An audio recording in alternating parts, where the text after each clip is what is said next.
Karşıma pişmanım demeye geç kalmadın mı? Gülüp geçmiştin ya benim aşkıma, özür dilemeye geç kalmadın mı? Gülüp geçmiştin ya benim aşkıma, özür dilemeye geç kalmadın mı?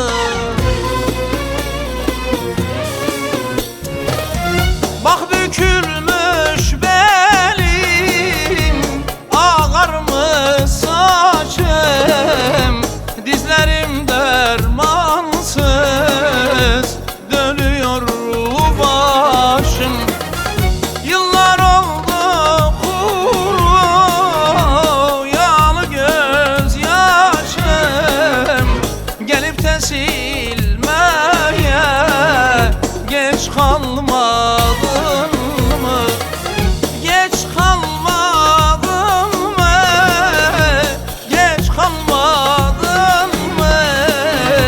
Yaramı sarmaya geç kalmadın mı?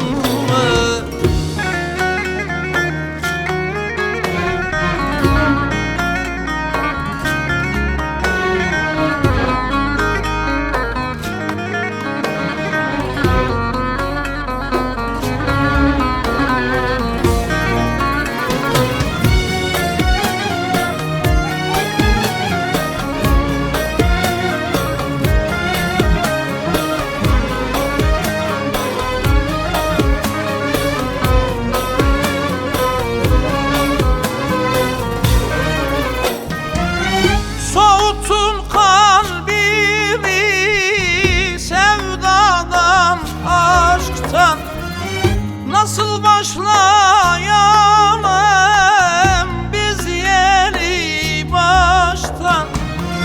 Yaralarım kamu bağlamış çoktan. Sen merhem olmaya geç kalmadın mı? Yaralarım kamu bağlamış çoktan.